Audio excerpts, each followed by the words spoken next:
Continuando con la exposición, tenemos el diseño geométrico vertical. Bueno, el diseño geométrico vertical en una vía es una etapa fundamental de la planificación y construcción de carreteras, ya que se encarga de definir la forma y las dimensiones de la vía, considerando los criterios de seguridad, eficiencia. Esto incluyen como el trazado en planta, con el alineamiento horizontal y el perfil longitudinal, que sería lo de que sería las pendientes. Y obviamente también la sección transversal, adoptándose el terreno y las condiciones del entorno. Y su objetivo principal es dar una comodidad al conductor. Aquí tenemos la pendiente de diseño, que en este caso es una carretera colectora, ya que la carretera arterial es la que transporta de una ciudad a otra, como sería la que es de Loja a Catamayo, que es una carretera arterial, y esta se conecta directamente con una colectora, que sería la que nos transporta de Millón a Casera.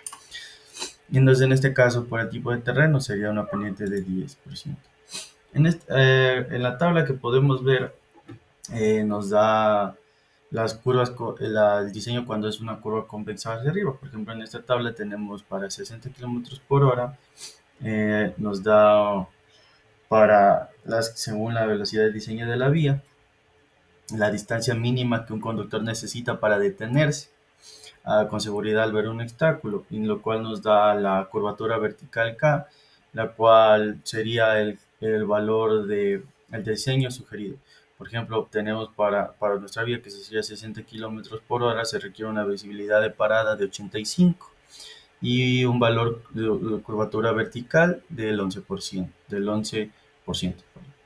Y en la siguiente tabla tenemos lo que sería aquí con mayor visibilidad de parada, sería en otro caso.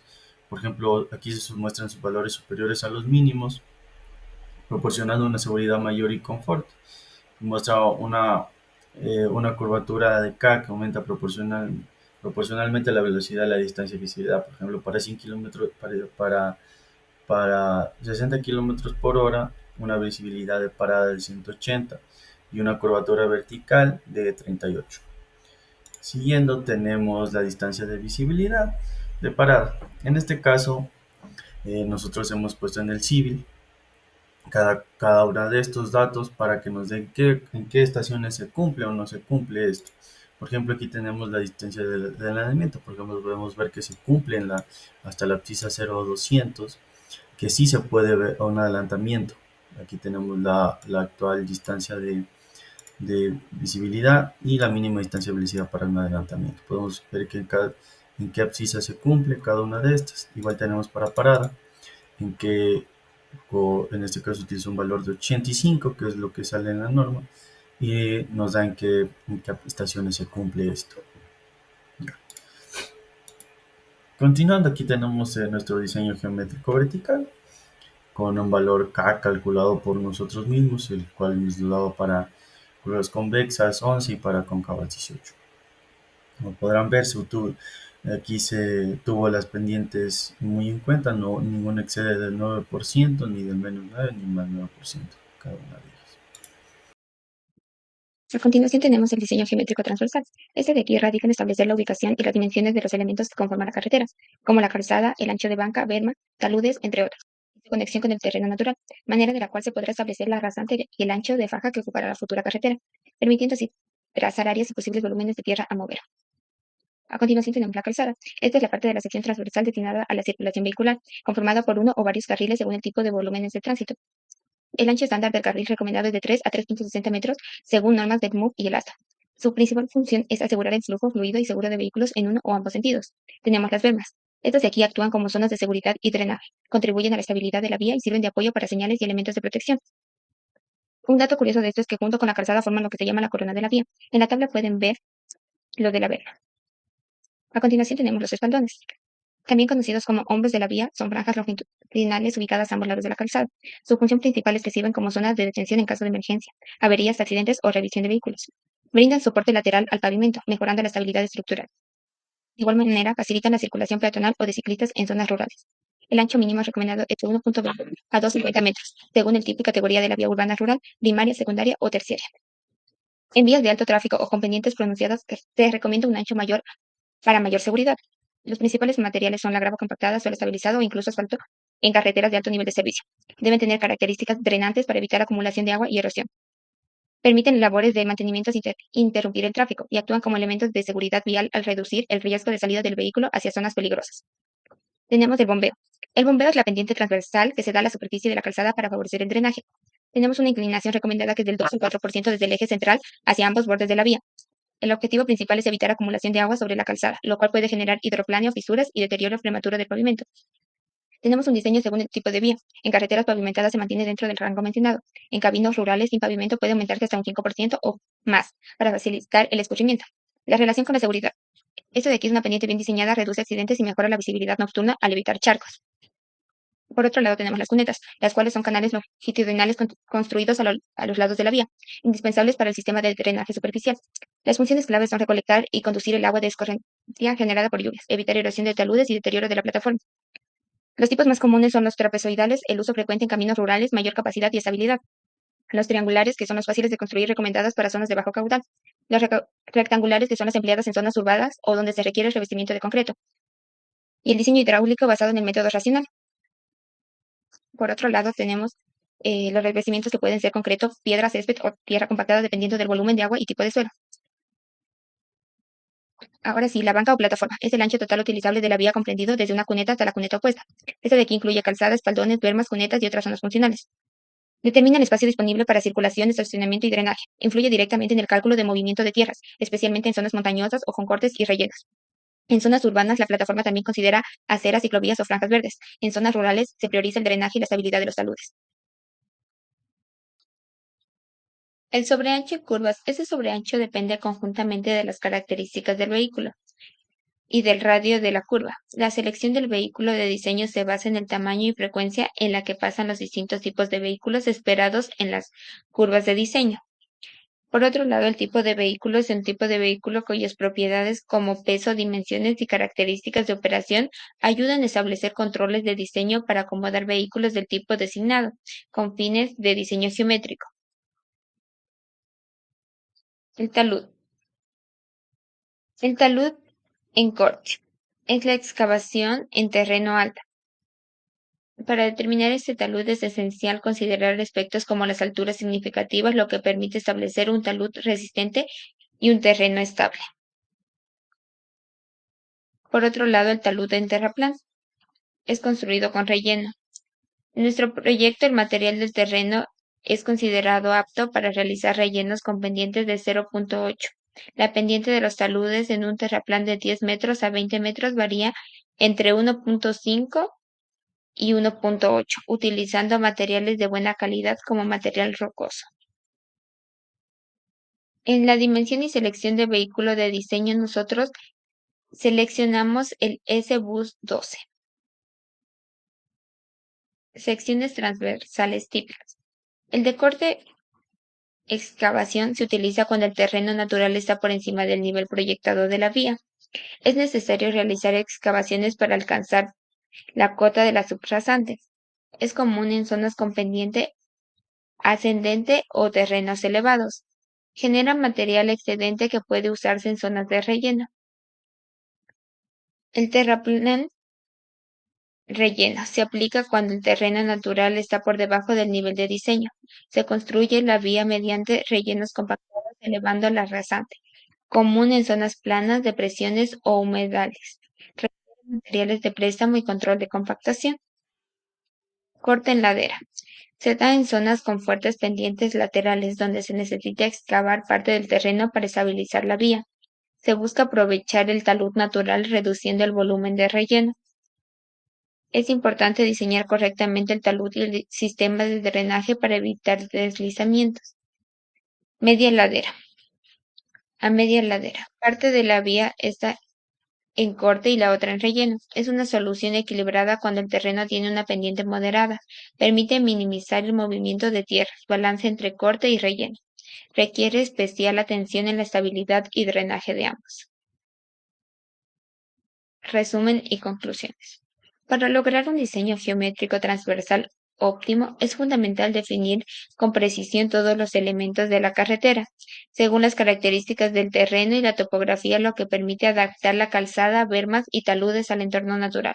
El ensamblaje del corredor facilita el cálculo detallado de áreas y volúmenes, optimizando los movimientos de corte y relleno para lograr su comprensión y reducir costos de transporte.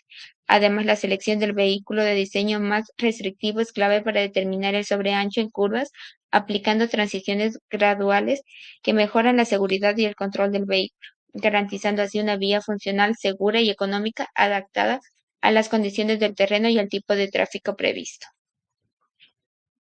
Chaflán y ancho de zona. Es el área de transición entre el talud de corte o relleno y el terreno natural, también conocido como pie de talud o banqueta de transición. Su función principal es garantizar una transición suave entre la obra de tierra y el entorno natural, mejorar la estabilidad de talud al evitar concentraciones de esfuerzo, facilitar el mantenimiento, la revegetación y el drenaje de la base del talud. Tiene una importancia técnica que es el mal diseño puede generar erosión, socavación o deslizamientos. Su geometría varía según la pendiente del terreno y el tipo de suelo. Las medidas comunes son ancho entre 0.50 metros y 1.50 metros, con ligera pendiente hacia afuera para evacuar el agua. Por otro lado, tenemos los niveles de subrasante. Se refiere a las alturas, cotas que definen la posición vertical del terreno natural y la superficie proyectada para la vía. Las cotas negras representan el nivel real del terreno antes de la intervención. Se obtiene mediante levantamientos topográficos de campo. Las cotas rojas corresponden al nivel proyectado de la subrasante diseño vial. Estas de aquí determinan el nivel al cual debe llegar el terreno tras los trabajos de corte o relleno. La lectura correcta de cotas permite calcular con precisión el volumen de movimientos de tierras. Diferencia entre cotas negras y cotas rojas indica si se requiere corte, excavación o relleno terraplano. Bien, yo les voy a hablar sobre el movimiento de suelos. El movimiento de suelos en una obra vial es el proceso de excavar, transportar, rellenar y nivelar la tierra para construir una carretera, porque con este trabajo se logra que la carretera tenga una superficie estable, segura y pareja, y además reduce el costo aprovechando los materiales del mismo terreno. Como dos temas principales tenemos la excavación y terraplenos, que no son más que el corte y los rellenos. La excavación, según la NEVI, comprende una serie de operaciones destinadas a remover y nivelar áreas donde se construirá la carretera, incluyendo la preparación de una plataforma, la formación de taludes y cunetas, así como la utilización de zonas de préstamo. En cambio, los terraplenes es el proceso complementario a la excavación y se refiere al relleno del terreno con el material adecuado con el fin de elevar su nivel hasta poder alcanzar la rasante o la cota de diseño de la vía. Bien. El factor de compensación. El factor de compensación es un indicador que compara el volumen total de corte con el volumen total de relleno. Y es necesario en una obra vial porque nos ayuda a planificar si se puede reutilizar el suelo excavado, cuánto material se necesita traer o eliminar y también los costos de transporte y disposición de materiales. En nuestro proyecto hemos definido que nuestro factor de composición será el de 0,70. ¿Por qué? Como pueden observar en este mapa de la litología de la zona, esta sería la parroquia de Taquil, toda esta zona de aquí, ese sería el barrio de Cera, y esta zona de Celeste sería donde se encuentra ubicada nuestra carretera. Y como se puede observar, existen rocas intrusivas como granito, granodiorita, materiales volcánicos, sedimentarios y metamórficos.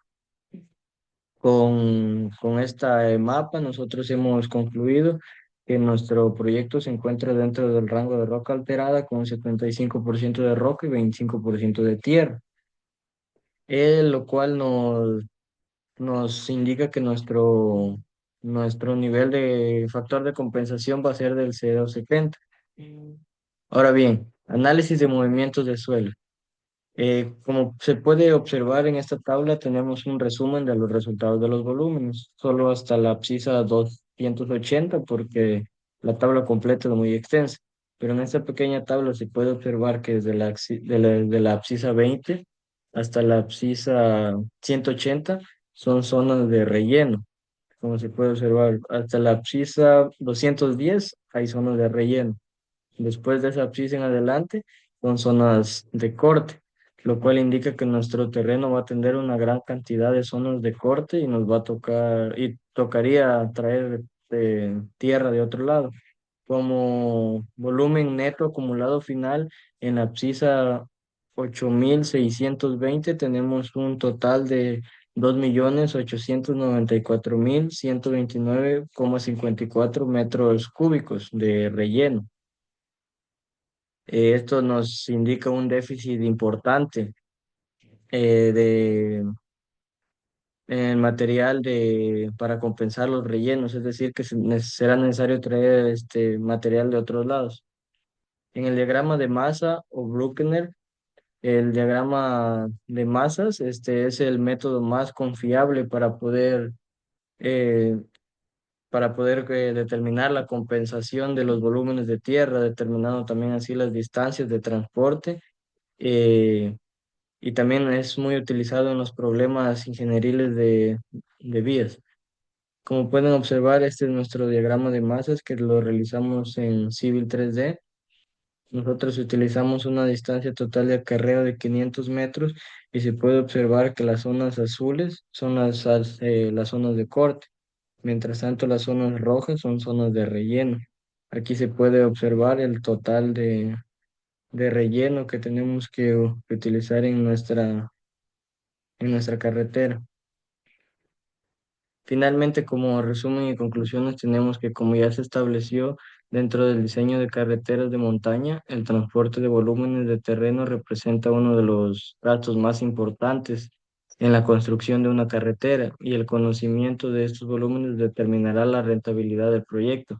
Si se relacionan los volúmenes de corte y relleno, el volumen de corte debe ser mayor. Por lo tanto, al diseñar se busca que con este compense los volúmenes necesarios para el terraplén.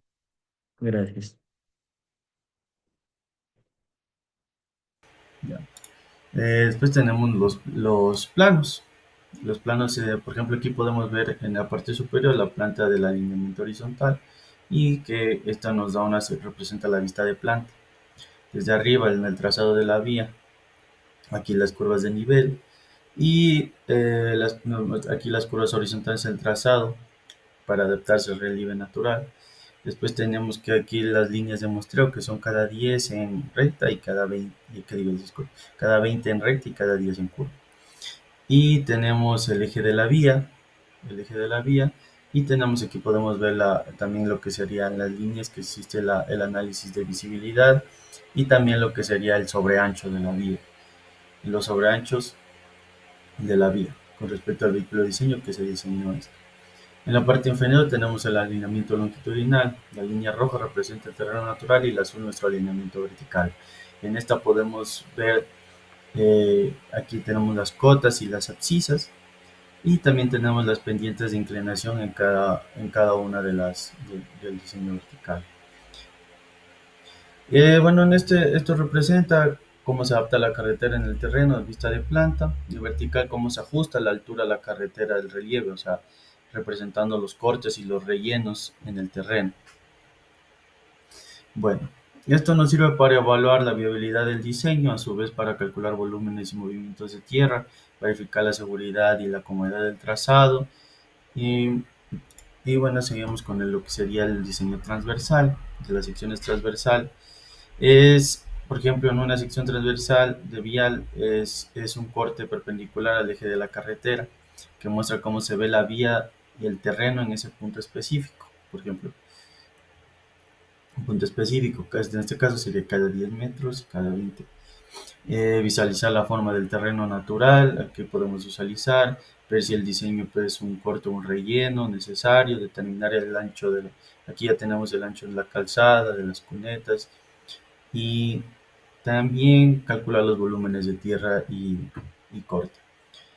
Por ejemplo, aquí tenemos en la línea azul gruesa, sería lo que sería representa el diseño de la vía, eh, incluyendo calzada, cunetas, etcétera. En la línea gris, lo que sería el terreno natural.